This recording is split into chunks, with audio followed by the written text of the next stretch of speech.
poder retornar à FIE, poder estar conversando com vocês hoje pela manhã sobre a questão da conjuntura internacional, particularmente acompanhado do Fred.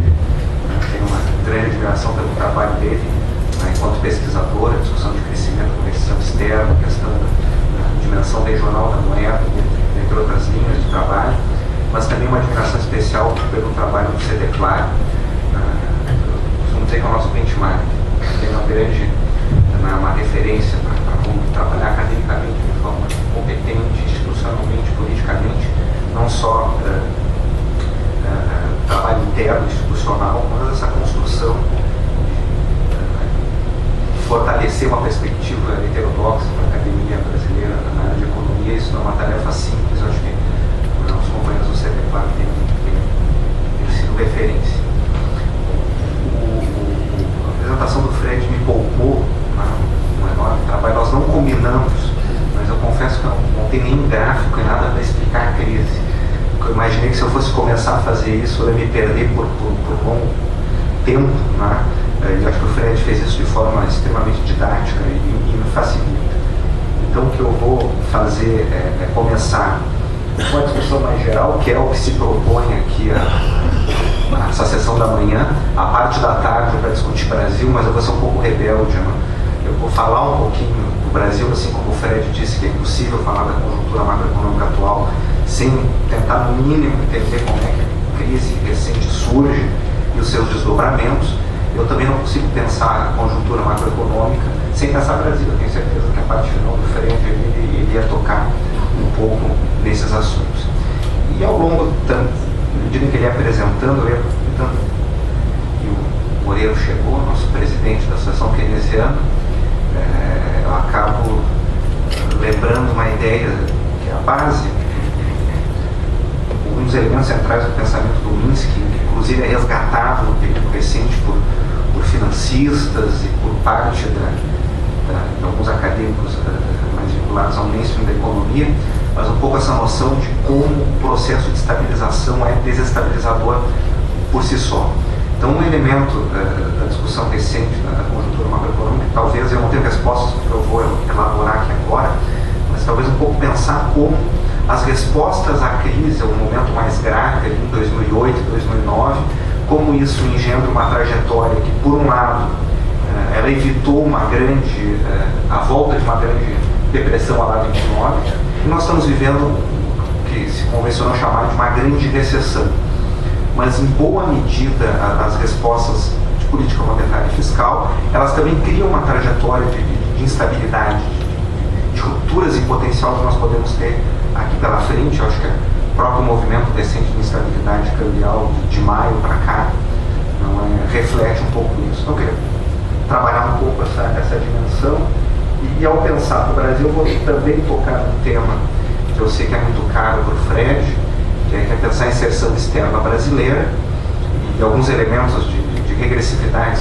Por um lado, eu fico feliz que a China está demandando recursos naturais, mas isso tem uma implicação de médio e longo prazo sobre o perfil produtivo da economia brasileira, o perfil de inserção externa, que eu acho que me preocupa. Eu acho que a crise está reforçando um movimento que vinha antes, está nos empurrando mais e mais para essa especialização regressiva. Então, isso é algo que eu também gostaria de, pelo menos, pontuar para o debate. O máximo que eu consigo elaborar em termos de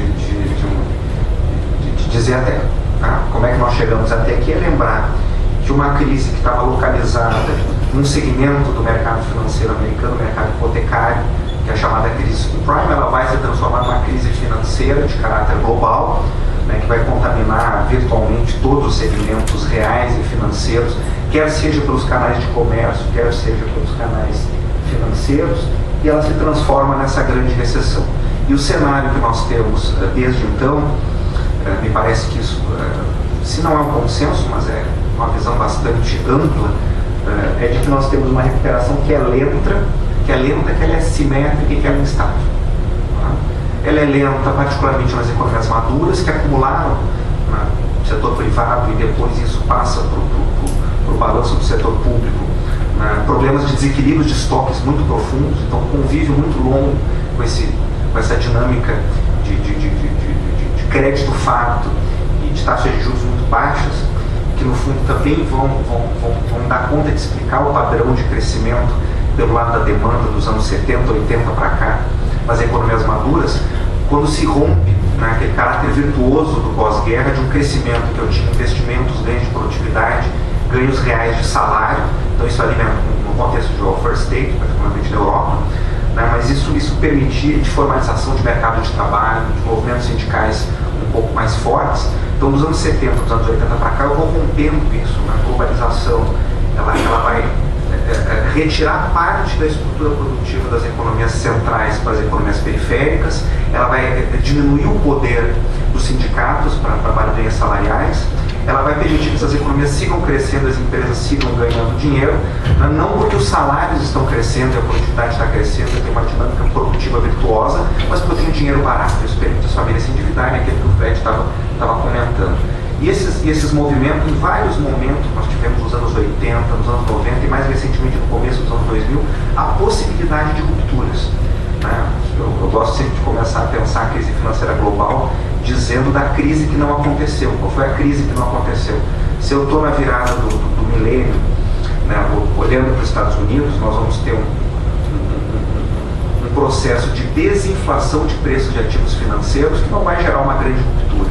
Então olha lá a Nasdaq, metade do valor das ações, nós vamos ter uma perda de metade do valor das ações entre os anos aí 2000 e 2002, isso vai contaminar Dow Jones também. E essa crise acaba não acontecendo, né, porque de alguma forma foi empurrada pela frente. Então vai lá o Fed, reduz taxa de juros, amplia a liquidez, e no contexto de desregulamentação financeira, isso vai ajudar a criar os elementos da crise seguinte. Aí nós temos a crise de 2007, 2008.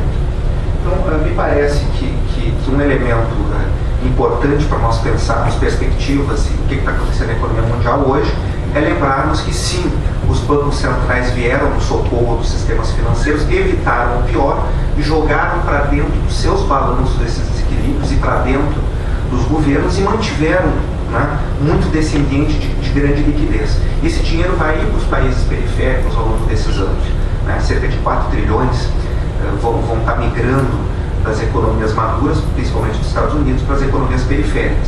E a qualquer momento de reversão de potencial, por mudanças na política monetária nos Estados Unidos, por exemplo, mudanças de percepção de risco, mudanças nas taxas de juros nas economias maduras, não curtas, mas as longas começaram a subir nos últimos 2, 3 meses, nós vamos ver esse retorno, o que gera uma instabilidade muito grande na periferia. Né? Então, aquela possibilidade que se desenhou no primeiro momento, no imediato pós-crise, nas economias periféricas, de nós atuarmos contraciclicamente, isso foi algo positivo. Nós vamos ver uma atuação nas economias centrais muito robusta do ponto de vista da política monetária e fiscal contracíclica, lá 2008, 2009, evita o pior. Vamos ter a primeira contração do PIB mundial desde a Segunda Guerra, né, em tempos de paz, mas isso vai ser só em 2009, depois nós vamos ter uma retomada lenta, né, pior nas economias maduras, mas uma retomada relativamente interessante em 2009, principalmente em 2010 nas economias emergentes. Vamos lembrar, o Brasil cresce 7,5%, e aí, na lista das novidades ali que o Fred colocou, o Fred está falando da crise, né, o que tem de novo, mas a resposta à crise nos países periféricos é uma resposta nova feita nos episódios anteriores. Nós vamos atuar contraciclicamente. O que um pouco reforçou no caso brasileiro e em outros países não é a crença do que vinha sendo adotado em termos de padrão de gestão macroeconômica e em termos de modelo de crescimento. No caso do Brasil, crescimento liderado por distribuição de renda, consumo, aumentos salariais, tudo isso, né, vai permitir um certo fôlego no período seguinte. Mas já na sequência, problemas na Europa, a questão política americana muito dura, que evitou uma resposta fiscal mais contundente e perene. Tudo isso vai fazer com que os estímulos fossem retirados gradualmente, particularmente os estímulos fiscais nas economias maduras, que empurrou para a política monetária não convencional, um pouco tentar sustentar a situação. As economias emergentes que adotaram políticas contracíclicas mais fortes e que vão experimentar uma retomada muito intensa vão assistir a alguma pressão inflacionária e também pressões especulativas, mercado imobiliário, etc., e vão recuar. A China é um exemplo. Né? Vai ter uma política muito forte, uma expansão de crédito tremenda nos 2 anos subsequentes à crise, e se assusta, porque vem a inflação, e o Partido Comunista morre de medo da inflação, porque lembra que chega ao poder, dentre outras coisas, porque houve um processo hiperinflacionário que desgastou o governo Kuomintang à época, né, e vai botar um pouco o pé no freio monetário e fiscal ali em 2010 e 2011, que contribui para uma certa desaceleração. Então, eu acho que o quadro que nós temos a partir de então é desse recuo. Quase todas as economias emergentes vão passar a crescer menos do que em 2010. Então, olha 2011, 2012 e cá estamos. Em 2013 nós sentimos uma desaceleração quase que generalizada nas principais economias emergentes e nas economias em desenvolvimento de um modo geral, e uma recuperação muito lenta, né, e que ainda não recompôs a situação de mercado de trabalho em virtualmente quase todas as economias maduras. Mesmo aquelas, a Alemanha, que estão numa situação relativamente melhor, não estão assim tão bem. Então aí é a nossa recuperação lenta, assimétrica e instável. Aqui um pouquinho dos dados também, na parte de cima do gráfico, é só para mostrar o crescimento da economia mundial, como tem essa queda muito forte em 2009, alguma recuperação, né, que repõe acima da média do período anterior, mas novamente um recuo a partir de 2011, 2012 e 2013 em diante. Para 2013 a 2015 são as projeções do FMI, sempre excessivamente otimistas, né, estão revendo em geral para baixo a cada 6 meses. E ali a parte de baixo do gráfico é só para mostrar esse mundo em 2 velocidades, as economias emergentes, lideradas pela China principalmente, mantendo um certo vigor, mas já em desaceleração, e as economias maduras, que tiveram crises mais prolongadas no imediato pós-2008, né, e estão recuperando, mas a um ritmo muito lento. Mercado de trabalho é só uma foto, né? Pega o maio de 2013, lá em cima nós estamos enxergando taxa de desemprego na Espanha, né? Mas em geral, se nós formos pensar o antes e depois da crise, os Estados Unidos, taxa de desemprego ao redor de 4% antes da crise, 4, 5 foi a 10%, recuou a 7%, então a taxa de desemprego ainda é acima do período pré-crise. O desemprego na área do euro também segue acima do pré-crise. E um desemprego de longo prazo, né, a maior parte dos desempregados estão desempregados há mais de um ano, e é um desemprego que afeta fortemente os jovens, né? Então esse é um recorte que nós temos. Se nós olharmos, por exemplo, os dados da OIT, tem aquele relatório anual sobre a situação do trabalho, nós vamos ver que, pelas estimativas deles, nós tivemos 30 milhões de postos de trabalho que foram perdidos com a crise e ainda não foram recuperados. E que o ritmo de criação de empregos hoje no mundo é de 0,9% ao ano, antes da crise era 1,4%. Então nós não estamos conseguindo crescer e gerar empregos suficientes para absorver os empregos perdidos com a crise e a questão demográfica, né, o crescimento populacional.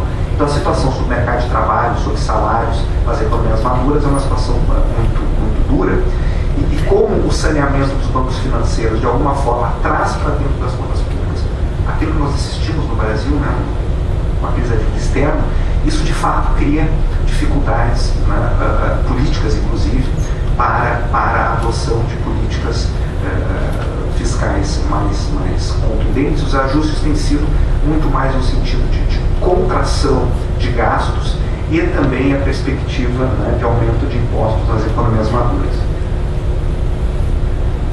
Aqui é para olhar como a crise atinge o comércio internacional. Eu tenho ali na parte de cima a evolução do PIB e a evolução das exportações de bens e serviços, e embaixo a relação, o coeficiente entre exportações de bens e serviços e produto.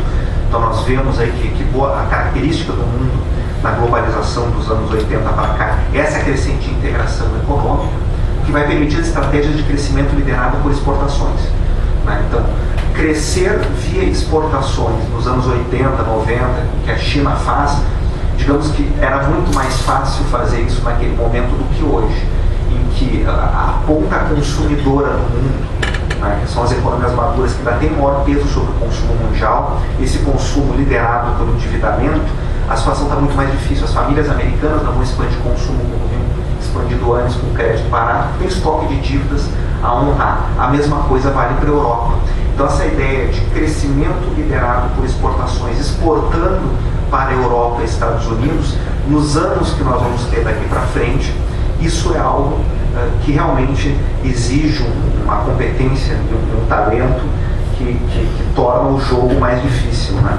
Eu sei que vou lançar uma coisa polêmica aqui, nada contra a desvalorização da taxa de câmbio, ela pode ser importante, mas ela é um elemento necessário, mas talvez não seja suficiente para os desafios de competitividade da economia brasileira, neste contexto em que o mercado internacional vai estar com maior dificuldade. Os países querem sair da crise exportando, os Estados Unidos querem sair da crise exportando, a Alemanha quer manter sua estratégia de exportação, o Japão quer sair da crise exportando, e a China fala em reverter o seu modelo de crescimento, que é muito dependente da formação bruta de capital e exportações, por um modelo mais baseado no mercado interno. Os dois últimos planos quinquenais sinalizam nesse sentido, mas esse ajuste não vai acontecer no curto prazo. Então a pressão por exportar segue muito forte, mas os mercados importadores, né, e a demanda está mais complicada. Então isso é algo para o qual não tem uma resposta, mas a dimensão da China que me preocupa, e dos países asiáticos em geral, né, não só a China, é que essa necessidade de manter suas economias crescendo num ritmo relativamente forte torna essas economias esses países muito mais agressivos nas suas estratégias de internacionalização, e o que significa que nós estamos perdendo o mercado a olhos vistos, né, particularmente em manufaturas, para estas economias. Bom, alguns pitacos, e que bom que de alguma forma talvez as apresentações se complementem, porque eu quero falar um pouquinho sobre o que está acontecendo. A preocupação menor é na academia, na discussão de teoria econômica, porque aí segue mal, né? Então os economistas convencionais, digamos, aceitam um certo pragmatismo e flexibilidade na gestão macroeconômica, né? Mas do ponto de vista da discussão de teoria econômica, digamos que a muralha ortodoxa não fez que ia romper, mas não rompeu. Então eu não sou muito otimista nesse aspecto. Mas a discussão de política econômica está bastante mais interessante, né? Então acho que há aí uma maior flexibilidade, um maior pragmatismo, e que abre um pouco margem de manobra para que países como o Brasil adotem também estratégias um pouquinho mais heterodoxas. Então, só para lembrar que antes da crise, pega lá o Lucas no discurso, acho que foi em 2003, né? Estou proibido. Para ilustrar, é importante, né? É importante. Mas para ilustrar que de alguma forma era o pensamento convencional. A macroeconomia nasceu lá no pós-guerra para resolver os problemas da grande... O nosso presidente está dizendo que eu vou ser expulso da associação. Então, aí ele vai argumentar o quê? A macroeconomia resolveu todos os problemas que se propôs a resolver lá quando nasce uma teoria geral. Aliás, nós resolvemos, né, nós economistas clássicos, todos os problemas teóricos de política econômica, e agora é aperfeiçoar os modelos, etc, etc, etc. Aí vem o Ben Bernanke, né, enfatizando aquela ideia de que nós domamos o ciclo econômico. Então toda a discussão pré-2007, 2008 tem a ver com a ideia da grande moderação. E quando eu olho para os dados, por exemplo, de volatilidade de consumo, volatilidade de prêmios de risco, etc., né, isso dá algum grau de substância objetiva para essa observação. Por óbvio que se eu estou olhando por uma outra perspectiva, que é a perspectiva que nos é mais cara, imagina nós que aqui estamos, havia vários elementos para apontar a potencialidade de desequilíbrios, mas eu estou dizendo que o consenso, tanto teórico quanto o consenso dentro do mainstream de política econômica, é que nós domamos o ciclo e o pior já passou. Poderia fazer uma brincadeira semelhante pré-29, pegando Fischer, dizendo que não ia ter crise, que a situação estava bem, que os fundamentos da economia americana justificavam preços elevados, etc, etc. Oi? Botaria a fotozinha, né?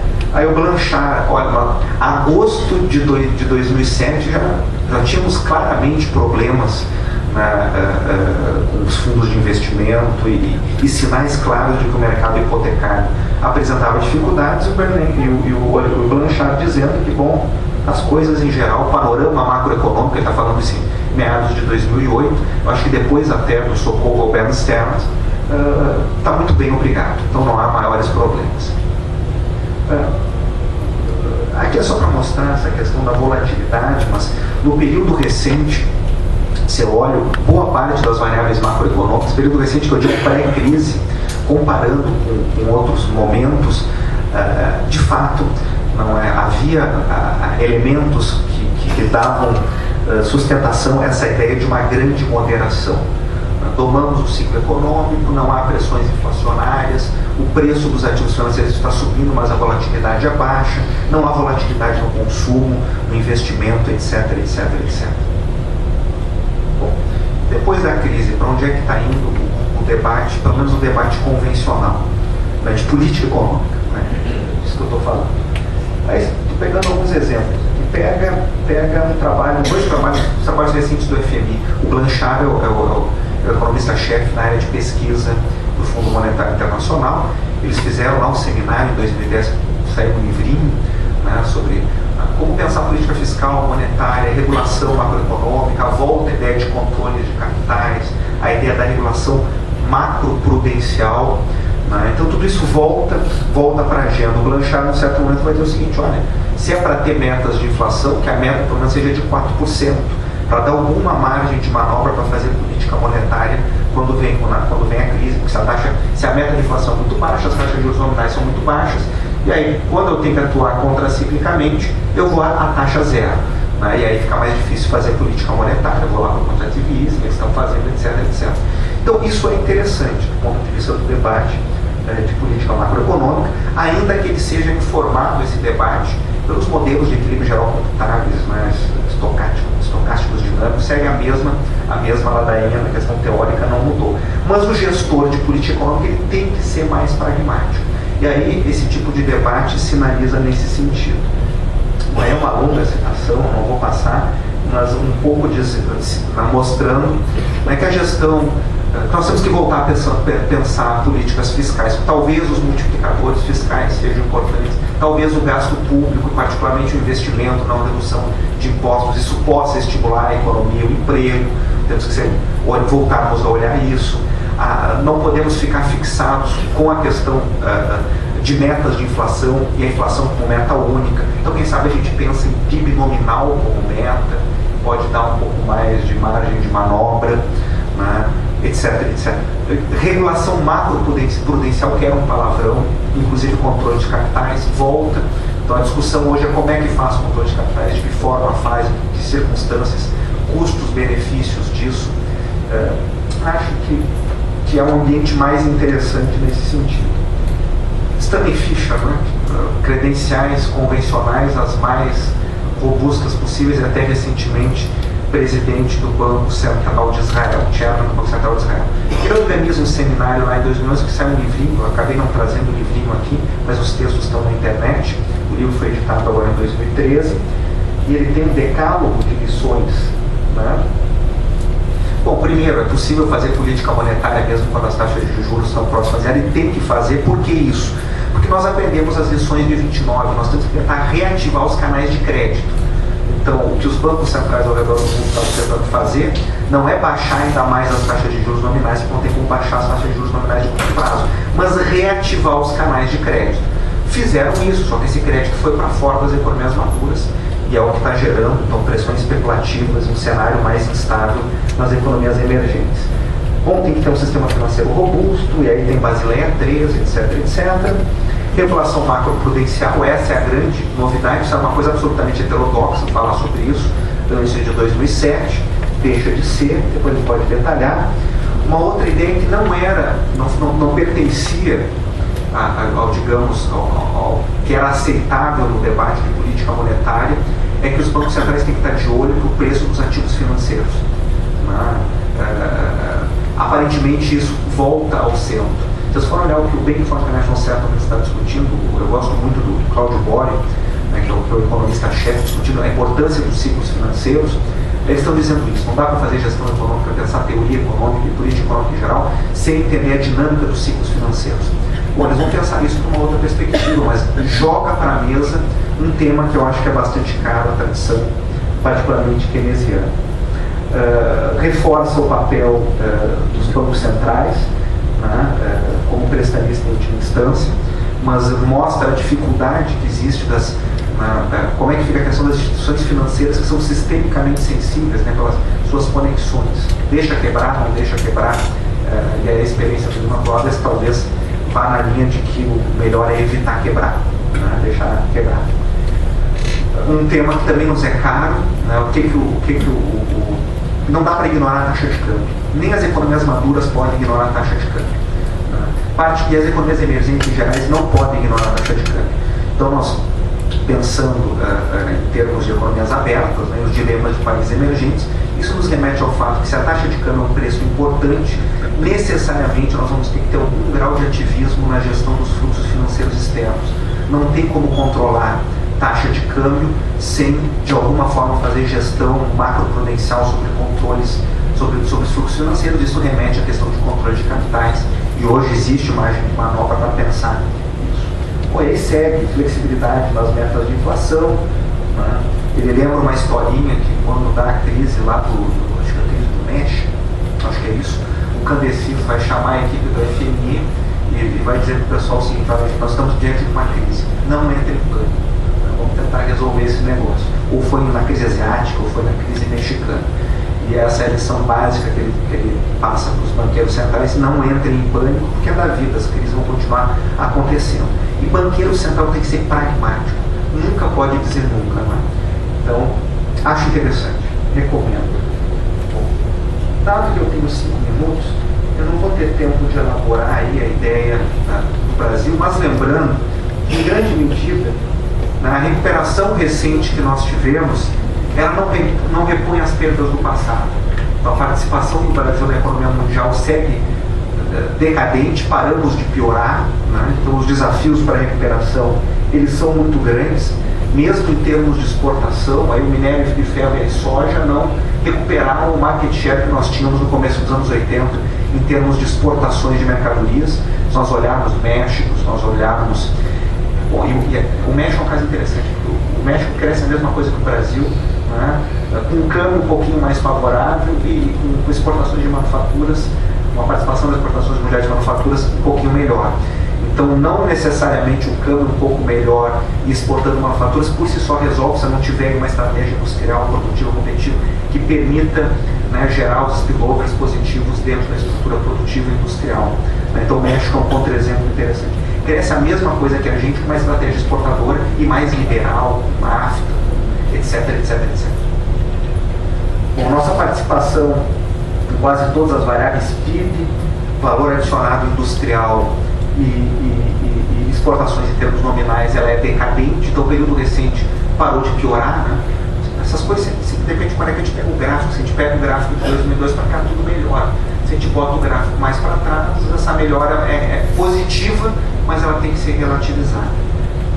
Aí, a questão importante, né? O Brasil recupera market share em termos de exportações, mas isso tem a ver com o fato de que nós exportamos aquilo que o mundo demandou mais nesse período e cujos preços subiram, né? Então, nós vamos apresentar um trabalho na ANTEC agora que mostra isso, né?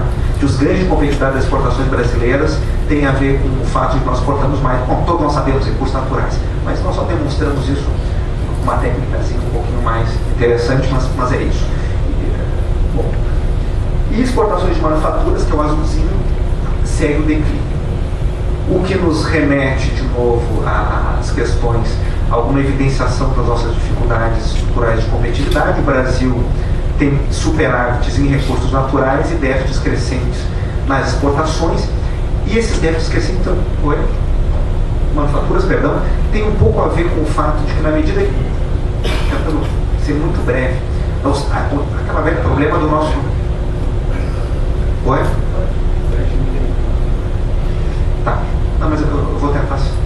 Não, um pouco aquela ideia da nossa dificuldade que nós não temos elites empresariais dignas do nome. Então, esse pessoal, na medida que nós tivemos o maior ciclo de crescimento, hoje está sendo gravado, não, vai ficar fechar. Como eu não sou do governo, estou na universidade. Então, assim, nós tivemos de 2003 até 2008 a maior expansão, trimestre após trimestre, da economia brasileira, com expansão de investimento, a demanda interna bombando, né? Não havia horizonte melhor para uma expansão mais robusta de investimentos na indústria, e isso não acontece. Então, na medida em que a demanda aquece, o que vai acontecer? O sujeito deixa de exportar, passa a vender no mercado interno. Quando houve o último volume da REP, tem um trabalho que nós fizemos que um pouco demonstra isso. E quando eu digo nós, não é esquizofrenia, tá? São outros colegas, se eu começar a citar todos os coautores, aí vai, mas nós procuramos demonstrar isso. E quando vem a crise, que o mercado externo está se retraindo e a pressão competitiva, a pressão que vem de fora dos asiáticos é maior ainda, qual é a estratégia? A estratégia é proteger ainda mais o mercado interno, ir lá para Brasília e aqui no governo, e ficar. Só que isso tem um custo de médio e longo prazo, porque eu vou perdendo mercados, e os chineses, os asiáticos já estão ocupando esses mercados. O resultado é isso. Bom, a produtividade não cresce em termos de produtividade do trabalho, o gráfico da esquerda, que pega lá em valores constantes PIB por trabalhador. Então, o Brasil tinha uma produtividade que era 50% superior da Coreia do Sul, produtividade do trabalho lá em 1960, hoje a nossa produtividade acho que é um terço da Coreia. Isso tem a ver com baixo volume de investimentos, formação bruta de capital. Aí tem produtividade total de fatores, que por óbvio eu não acredito nela, mas eu mostrei o gráfico só para ilustrar. Nossas economias estão absolutamente coladas à economia asiática, isso aí é a correlação da tendência do PIB. Então nós estamos colando um cavalo aparentemente vencedor, mas esse cavalo vencedor ele nos propõe uma certa inserção no mundo. O que a China nos propõe como inserção no mundo? Sermos produtores e exportadores de soja e minério de ferro, né? e produtos agrícolas, recursos. É isso que o padrão de crescimento chinês nos convida, e aparentemente nós estamos aceitando esse convite de muito bom grado. Esse tipo de perspectiva, enfim, gera umas... Bom, se eu acreditar que o crescimento baseado em recursos naturais dá dinamismo de médio e longo prazo, eu estou feliz. Se eu tenho certas dúvidas e acredito a la calma que a indústria é importante, etc., eu fico um pouco preocupado, e eu acho que a forma como nós estamos nos inserindo nessa geopolítica que o Fred está colocando, ela nos cria janelas de oportunidade, mas se nós não soubermos aproveitar isso bem, né, nós vamos ter dificuldades pela frente. Então, no curto prazo está ótimo, no longo prazo problemas. 6 desafios, isso não é original, acho que eu tenho lido isso em alguns trabalhos. Só para comentar, nós temos uma questão de demografia, né, então a nossa população está estabilizando. O crescimento que nós tivemos no período recente que permitiu redução de taxa de desemprego é incorporando gente no mercado de trabalho. Mas não demos o passo seguinte, o que é positivo, né, que ter ganhos de produtividade sustentáveis, que nós só vamos ter com aumento de investimentos robustos. Então isso é um desafio para manter crescimento. Eu posso pensar isso a la solo, como o Baixa pensa, mas eu posso pensar isso também pela uma abordagem keynesiana, kalekiana, né, que a produtividade é importante, eu acho que em quase todos os paradigmas. Né? Então isso é um desafio. Oi? Bom, outra questão importante é essa ideia, né, que eu posso retirar lá desde o Manifesto Comunista e vir, o capitalismo está se espraiando, né, e essa fronteira de produção dos setores intensivos em trabalho está se alargando. A China está com pressões de aumento de custos salariais, né? E empresas chinesas já estão buscando mão de obra mais barata, não só no oeste do país, mas também nos vizinhos, Vietnã, para Bangladesh, então está todo mundo indo para lá. Quando eu começo a ler, estava fazendo um trabalho recente sobre a África do Sul, né, que é uma grande importadora, por exemplo, de calçados.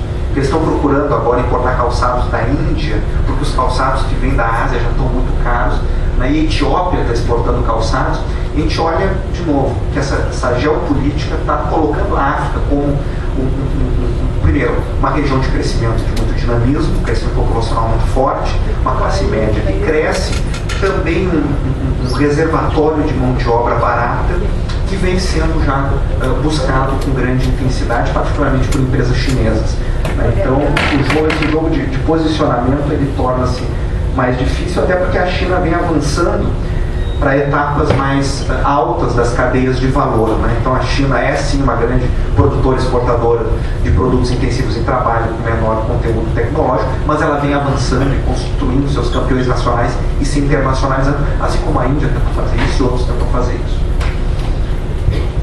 Nós temos também essa questão de novas tecnologias, não é a minha área, eu sei que tem gente que é especialista, mas vamos pegar duas coisas. Energia está ficando barata nos Estados Unidos e tem uma discussão de reindustrialização dos Estados Unidos. Tem essa tecnologia de 3D que pega empresas médias, eu consigo prototipar produtos e produzir de forma muito mais barata. Então, se nós olharmos uma das consequências do pós-crise é que os países maduros querem voltar a internalizar e fortalecer suas indústrias. Aí volta a ideia de banco de desenvolvimento, de política industrial, a França que criou o banco de desenvolvimento, etc, etc, etc. Isso já está acontecendo. Se eu olho a academia americana, não é economia, né? É uma desgraça, mas se eu olho o pessoal da área de business, voltam a dizer que tem que ter indústria nos Estados Unidos, que o outsourcing, o produzir fora dos Estados Unidos foi retirando competências produtivas industriais, eu tenho que internalizar isso de novo. E pior, quando eu joguei para fora a produção, eu estou permitindo que os meus concorrentes aprendam a fazer ao longo do tempo. Então nós temos que voltar a produzir nos Estados Unidos. Então isso é muito interessante o debate, se eu olho do ponto de vista do pessoal que pensa competitividade, indústria dos Estados Unidos. Aí tem de novo o debate de recursos naturais, né? A Minas Gerais está feliz com o minério de ferro, o Rio Grande do Sul feliz com a soja, mas eu não sei se eu consigo dormir bem de noite. O Aldamir acredita, aparece nos jornais todos os dias, que o PIB gaúcho cresce, o rural ali da fé nunca teve tanto. Então vai ser um agronegócio, né? Inclusive com as implicações políticas que isso tem. Se eu penso do ponto de vista de economia política, eu estou pensando que os setores mais conservadores estão ganhando dinheiro, estão ganhando força e poder político, e isso não me deixa lá muito satisfeito.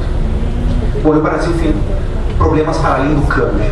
Tá? O câmbio ajuda a mitigar a coisa, mas os problemas de infraestrutura e sociais, bom, isso é um outro debate, eu sei que de tarde o pessoal vai discutir isso. Bom, enfim, era isso que eu tinha.